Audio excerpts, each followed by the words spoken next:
did you find out about me?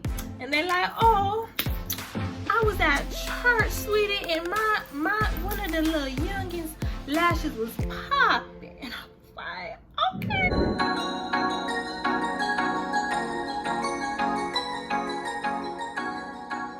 It's your girl Tyra, and I'm back with another YouTube video. Today, I am talking about things I wish I would have known before becoming a lash tech. A little background knowledge. I started lashing in May of 2019, so it's been a little over a year. I'll tell you things I wish I would have known before I started being a lash tech. Now, don't get me wrong, I love doing lashes now. Like, lashing is like my favorite thing to do. So, number one is it takes time, all right? It's not easy, like, at all. So, when I first started, sets used to take me. The first girl I ever did, shout out to my girl, Sheila. It took me like 5 hours to do her set. And it wasn't even like, bam, like it was just like, she was like, yes, girl, you did that. And me thinking I knew what I was doing. Hey. But now that I look back, I'm like, yeah. It wasn't even, it was just like it was horrible. But you're not gonna get it when you first start. Like, it took me to be where I'm at now. It literally took me a year. Like, when I first started, it wasn't easy. Like, you had to have patience. Like, and that was my problem. I'm not a patient person at all. So when I first started, and I'm like, this takes too long because you gotta make sure you isolate. You gotta make sure. It was just so much. And so and even to this day, like, it's easier now that I've been doing it for so long and I know what I'm doing. But still, like, sometimes when clients come in and they have like different shaped eyes, you never know. It still might be a little complicated, because if their eyes are really puffy at the bottom, or if they have like really chinky eyes, it's going to be difficult to place the tape on the eye. So it's not easy at all, and it's definitely not going to be easy when you first start. I know a lot of girls who is starting to do lashes and they're like, oh, I can't do this. But you have to be consistent, which brings me to my second point. You have to stay consistent with it, and this goes for doing lashes and being active on social media. So when I first started doing lashes, I made when I first started doing lashes, I had a separate Instagram account, and I wasn't really consistent on it. Like, I would post here and there, I would, but I would be on my main page. But it's like the followers that I need to attract, not on my main page, because many of my followers on my main page don't live in the same city I live in. Many of them are males. Many of them don't wear lashes. So you have to attract those who love wearing lashes. You can't say, oh, I'm gonna start posting on my main Instagram and think that's gonna get you a lot of followers. It might. 9 times out of 10, you have to start from the bottom, all right? And being consistent as far as doing lashes, you have to keep doing it. When I first started, I literally was doing like one client every 3 weeks, something like that, like two clients a month. It wasn't helping me at all, because it's like, okay, I'm doing one, and then I stopped doing it for 2 weeks. I'm doing another, and I stopped doing this 2 weeks. So you have to be consistent with your work, especially if you want to get better. I start being consistent in like June, July, August, September, October, November. The 6th month, I start being more consistent in November. Mind you, I took my class in May. So in November, that's when I start, okay, let me take this serious. I spent my money on this, so let me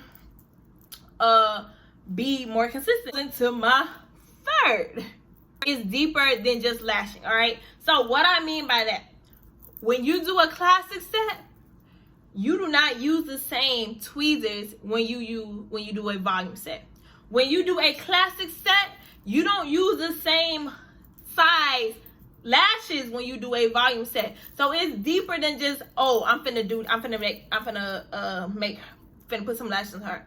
No, you can't use 0.15s when you are doing a volume set. You can't use 0.03s when you're doing a classic. Also, with glue, a lot of people are like, well, my retention isn't good, my retention isn't lasting. Well, maybe that's because your humidity in your room. if you look on your lash glue, it tells you what your temperature should be in your lash environment. It tells you the humidity. If your humidity doesn't match that, your glue might not last. It might dry faster, or it might not stick as much because it has to be a certain humidity. I didn't learn that until like recent. With that, you have to know. So lash set is going to be different. You can't say, oh yeah, I'm going to give you this look that such did earlier. No, you might use the same lens, but it don't mean they're going to look alike, because everyone has different eye shapes. So it is deeper than just, oh, I'm finna do this, I'm finna put some lashes on her.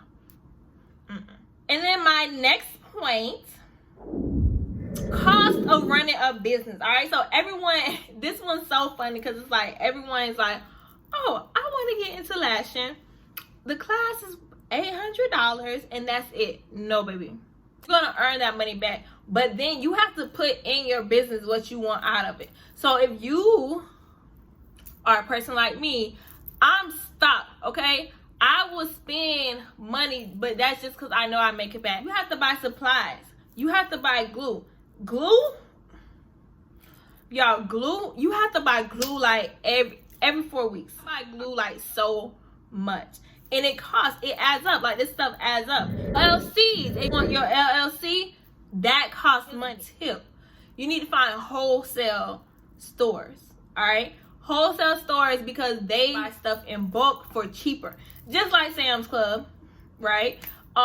So, for example, you know the little jars you store your, and that's another thing. That goes back to, it's deeper than lashing. Most people don't tell you that you have to store your lash glue in like a container. I went on Amazon. When I first bought my lash container, I went on Amazon. It was like $12. I needed it, so I bought it. I go on the wholesale vendor. Guess how much them things cost? $4. I could have bought 3 containers for the price I paid for 1. So you have, yes, Amazon is, I love Amazon. Amazon is my friend. 2-day shipping, you can't beat it. All right, but you have to be smart when you're buying stuff, especially if you start doing classes or you just like to have multiple supply of things. Wholesale is your friend. But next thing, your clients are very important to you. A lot of my clients came from word of mouth. Who did your lashes? Oh, So Lash Couture did. Oh, girl, let me get that card. Okay, I'm finna pull up. How did you find out about me? Oh, girl, my friend told me about you. Bam, and it's done. All right, so social media is not your only stream of how you get your clientele. Some of my clientele, they're older women, and they don't use social media. So I'm like, hey, Miss Mamas, how did you find out about me? And they're like, oh, I was at church, sweetie, and my one of the little youngins' lashes was popping. And I was like, okay, can you do me like that? Yes, ma'am, I can. So your clients are very important. So I want to thank you all for tuning in. If you have any questions about my video, or are new to lashing, or if you want to become a lash artist, please reach out to me. Also, please drop comments below of what other videos you would like to see.